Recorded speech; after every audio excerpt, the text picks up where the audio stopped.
story time about how my fiance broke off our wedding because of my best friend.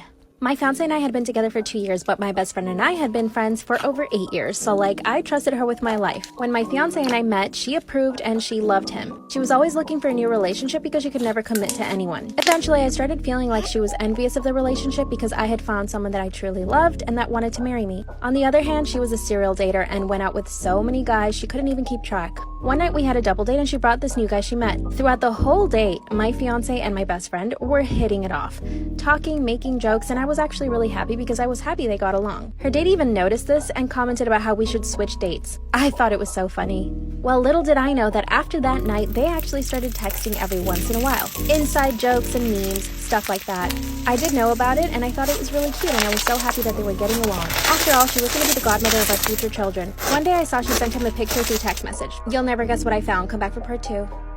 Part 2. So I noticed my best friend sent my fiance a picture and he was in the bathroom, so I went ahead and opened the picture. You guys, it was a selfie of her wrapped in a towel fresh out of the shower. So of course I show it to him and he's like, oh my god, why would she send that? He totally played it off like he had no idea why she would send that to him. So I call my best friend and I say, hey, did you send my fiance this picture? She hesitated for a second and then she's like, oh my god, please don't tell me I sent him the picture by mistake. And I was like, yeah, you sent him a picture of you in a towel. And she said, I'm so mortified, I'm so sorry, I meant to send it to somebody else. And then she's like, you believe me, right? And part of me didn't want to, but part of me had to. Couldn't believe that my best friend would do that, so I said, yeah, of course I believe you. And she completely changed the subject and told me about the guy that she was currently seeing who she actually meant to send the picture to. A few weeks passed by and my fiance says he has to go on a work trip. Weirdly enough, she said she was going to go on a trip with a guy that she had just met. I asked her to meet the guy before they actually went on a trip and she said no because he's really shy. Can you believe they went on this trip together? Come back for part 3. Part 3. So my best friend and my fiance go on a trip by themselves behind my back. The whole time they were on their trips, I thought he was on a work trip and I thought she was with some dude. Because of the time difference, my fiance kept saying that he couldn't FaceTime, so we would just talk on the phone. The conversations were really short and he was acting really strange. He told me he was on a work trip to London, and because the whole thing felt so strange, I decided to call his mom. So I call her and I'm like, hey, where did he travel to again? And she replied, Aruba. I didn't say anything to her and I just got off the phone. I knew he was lying. And I knew my best friend was in Aruba. I connected the dots and realized they were both on a vacation together. The day that he was supposed to fly in, I showed up to the airport knowing that he was coming from Aruba, and I see them walking out to arrivals hand in hand. They saw me right away, and my best friend literally ran away. That's when he told me that he no longer wanted to be with me and that he wanted to be with my best friend. I'd already paid for the wedding. He was such a coward. 2 months later, I found out she cheated on him, and he came back to me. I said no.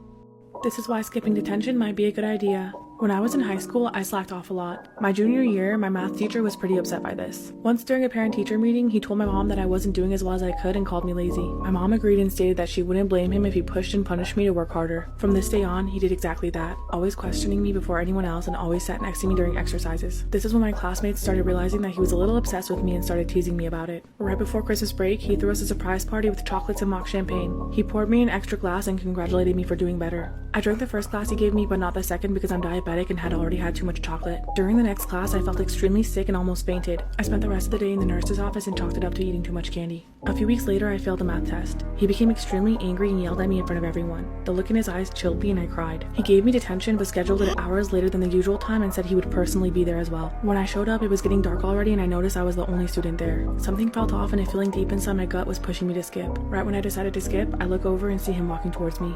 Part 2 of why skipping detention might be a good idea. As he walked towards me, I was getting nervous. I told him that I had an emergency and I had to go, but I would email the school and reschedule later. Right after this, I ran off. As I was running away, he yelled at me and told me that I had to obey him and come to detention or he'd call my parents. At this moment, I didn't care. The feeling in my gut kept growing, so I sprinted to the bus and went home. I was afraid that he'd call my parents, but my parents greeted me normally when I got home, so I assumed he didn't. The next day, I was expecting to get an earful, but he wasn't there, and as weeks passed, he never came back. Then a shrink came to our class and asked if he'd like to talk about our math teacher, but no one knew why. Fast forward a few years later when I became a teacher and started chatting with my coworker. I mentioned his name, speaking to her about my weird, bizarre teacher and how I skipped attention. That's when one of the oldest workers there went pale hearing his name. It turns out a few days after I skipped attention, my math teacher was arrested for downloading child you-know-what from the dark web. He also had tons of snuff videos was doing terrible things to children and teens. Now I always wonder what would have happened if I hadn't followed my gut instincts and stayed for detention that day with just me and him in that classroom. You guys are not even gonna believe this. This is a story time about how I caught my sister's boyfriend hooking up with our Nana. It was summer of 2019 and me, my boyfriend, my Nana, my sister, and my sister's boyfriend all decided to plan a trip to France. A few days before we were supposed to leave though, my sister got really ill and so she decided to stay home. She didn't see any problem with her boyfriend still going though since she trusted him, and they basically grew up together. Anyways, a few days into our trip, my Nana ended up having a heat stroke. We had a whole day plan of going to the beach and shopping, and we asked if she wanted to come, but she insisted that my sister's boyfriend stay with her and take care of her. And he said he didn't mind because there was plenty of other days that he could go to the beach while we were in France. My Nana and him always got along and talked a lot, so we didn't really see a problem with it either. So my boyfriend and I left, and we didn't get our usual update for our Nana, so after a few hours we decided to come back. We walked back to the hotel and we noticed that the door was locked. We knew that there was a key inside and we kept knocking to get their attention, but no one ever answered the door. We were really worried, so we ran down to the front desk to grab an extra key. And that's when we were finally able to open the door. Follow, share, and add me on Instagram and I'll do a part 2. Hey guys, and welcome back for part 2 of my grandma hooking up with my sister's boyfriend. So we were finally able to open up the door to the hotel room, and we all immediately had the worst feeling. Honestly, I thought maybe she wasn't okay or something had happened to her. So my boyfriend and I went to go open up the bedroom door, and there she was with my sister's boyfriend. We were totally stunned and I just about fainted. I obviously immediately had to tell my sister, so I picked up the phone to call her, and you're never gonna believe what she said. She was like, yeah, I already knew about this, and that's why we had taken a break before. So she had literally walked in on her boyfriend and our grandma hooking up before, and she still proceeded to date him. So the moral of the story is, don't date someone who isn't 1000% head over heels for you, because they might end up getting with your grandma. My sister and I have always been mistaken as twins. I'm 19 and she's 16, but we have the same height, skin tone, and similar voice. She also has a habit of being a copycat, from the way I dress to hobbies, even piercings. I know it's cute if you look at it from the outside, but sometimes it gets annoying. Like, yeah, we are quite close too, but why does she always happen to pick up everything I pick up? One afternoon, I was tidying up some costumes in my college showroom and found a rather cute brown and pink wig. It looks like a mushroom. I put it on, think it looks rather funny, so I snapped a picture and posted it to my Instagram. I received a text from my sister asking if I really cut my hair. I didn't mention it was a wig. While I somewhat have a feeling that she might copy that too, I lied and replied yes. I came home that weekend and lo and behold, my sister emerged with the same silly brown and pink bob cut, except this one is on her permanent hair. She was surprised that I arrived with my hair still long, then realized that I lied to her.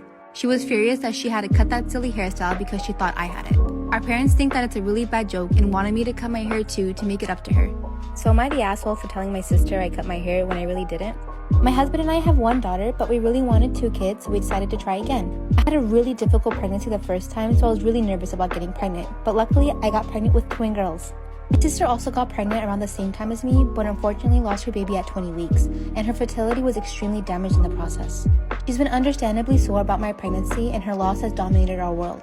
But the other day, she asked me if she could have one or both of my twins, as after all, you have a child already, and you only want 2 kids, so one of your kids is unwanted, and I want a kid. I know she's grieving, so I had to kindly explain to her why I can't do that. But she said, you have it all I've ever wanted. Can you try to be nice to your big sister after all I've done for you? We were on a family FaceTime call, and my dad saw my husband playing with our daughter and said, I'm really lucky to have a husband like him. And my husband said, I just love my little princesses, and I can't wait for the others to arrive from their carriage. My sister blew up on my husband, saying how cruel he is for saying that, and he doesn't know the trauma she's gone through. I feel like I'm walking on eggshells around her. I've miscarried before, and I know it hurts a lot, but I also want to enjoy this pregnancy while I can.